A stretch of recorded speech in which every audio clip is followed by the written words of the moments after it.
ملعون ہے اور قیامت تک کے لیے اس کے اوپر لعنت ڈالی گئی، پھر قیامت میں اس کو جہنم میں ڈال دیا جائے گا۔ تو جب رب تعالیٰ نے اپنے دشمن کو اتنی طاقت دی ہے اور اجازت دی ہے تو آپ اندازہ لگا سکتے ہیں جو اللہ کے محبوب بندے ہیں میرے رب نے ان کے اوپر کتنی رحمتیں فرمائی۔ جب کسی کو کہا جاتا ہے نا کہ نماز کیوں نہیں پڑھی، اب نماز جمعہ کی اذان ہے، جمعہ کیوں نہیں پڑھا، تو آگے سے سیدھا سا جواب آئے گا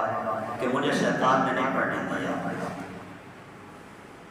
آنا کوٹ مسجد میں نہیں اور ڈال شیطان کے اوپر دینا۔ بہرحال یہ جملہ بولا جاتا ہے کہ مجھے شیطان نے نہیں پڑھنے دیا۔ اللہ کے بندے، شیطان کی کیا مجال ہے کہ تیرے اٹھے ہوئے قدم کو روک لے؟ جتنا بھی اللہ نے اس کو اجازت دی ہے یا طاقت دی ہے،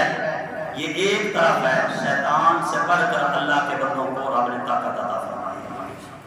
جب تو نیکی کا ارادہ کرتا ہے اور ہمت کر کے جب تو قدم بڑھا لیتا ہے تو کسی شیطان میں اتنی طاقت نہیں ہے کہ تیرے اٹھے ہوئے قدم کو روک سکے، لیکن شرط یہ ہے کہ تیرا نفس شیطان کا فرما بردار نہ ہو بلکہ رب رحمان کا فرما بردار ہو۔ تو جب اللہ نے اس کو اتنی اجازت دی ہے تو اس کے اوپر کوئی بات کرتا ہے؟ کبھی کسی محفل میں، کبھی کسی جلسے جلوس میں، کبھی کسی کی واعظ و نصیحت میں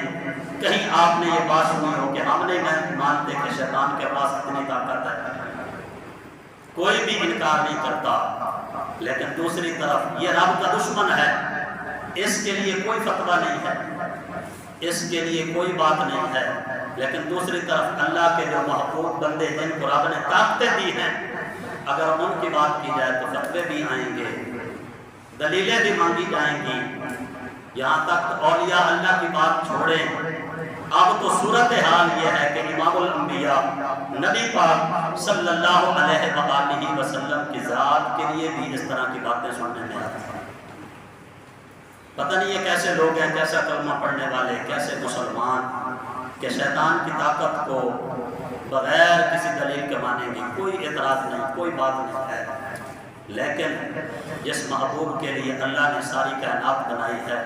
اور جس محبوب کے علم کا تذکرہ میرے رب نے قرآن میں فرمایا اور جس کے علم غیب کی باتیں حدیث میں موجود ہیں، قرآن میں موجود ہیں، جب اس محبوب کی عظمت کی بات کی جاتی ہے تو ان لوگوں کو دلیلیں بھی یاد آتی ہیں، اعتراض بھی یاد آتے ہیں، فتوے بھی یاد آتے ہیں، لیکن دوسری طرف شیطان کے لیے خاموشی ہے۔ کیوں؟ اس لیے کہ دل میں میل اور کچیل باقی ہے۔ جب یہ میل اور کچیل ختم ہو جائے گی اور عشق مصطفیٰ بندے کے دل میں آ جاتا ہے تو پھر صرف ایک ہی بات زبان سے ادا ہوتی ہے کہ بعد از خدا بزرگ توئی قصہ ہے۔ بہرحال میں عرض یہ کر رہا تھا کہ اللہ نے اس کو یہ اجازت دی۔ اب جس کو بھی کہا جائے کہ جمعہ کیوں نہیں پڑھتا، نماز کیوں نہیں پڑھتا، قرآن کیوں نہیں پڑھتا، حالانکہ کام خود کا ہے، ڈالا شیطان کے اوپر جاتا ہے، سب کوئی بات نہیں کرتا، کہتا کہ ٹھیک ہے، اس کو اللہ نے یہ طاقت دی، اجازت دی ہے، یہ بندے کو رگلاتا ہے، نیک کام نہیں کرنے دیتا، یہاں تک کہ بندہ نیکی کا خیال کرتا ہے، ابھی اس نے زبان کے ساتھ کوئی جملہ نہیں بولا ہوتا، دل میں خیال کرتا ہوتا ہے کہ میں فلاں نیکی کا کام کر لوں، شیطان کو پتہ چل جاتا ہے کہ یہ نیکی کرنے والا ہے، وہ پیچھے لگ جاتا ہے۔ تو جب اللہ نے اپنے دشمن کو اس قدر اجازت دی ہے تو اپنے اولیاء اللہ جو اللہ کے محبوب بندے ہیں، رب نے ان کے اوپر کتنی رحمتوں کا نزول فرمایا ہے۔ اللہ نے انہیں بھی بڑی طاقتیں دی ہیں، تو فرمایا جب عرض کی گئی کہ مالک اس کو قیامت تک مہلت ہے، اس کے پاس اس کو طاقتیں بھی دی ہیں، تو اب تیرے بندے اس کے وار سے کیسے بچیں گے؟ تو رب تعالیٰ نے فرمایا کہ میں اپنے بندوں کو بچانے کے لیے اپنے پیارے بندے عطا فرماؤں گا، اپنے ولی عطا فرماؤں گا، دوست عطا فرماؤں گا۔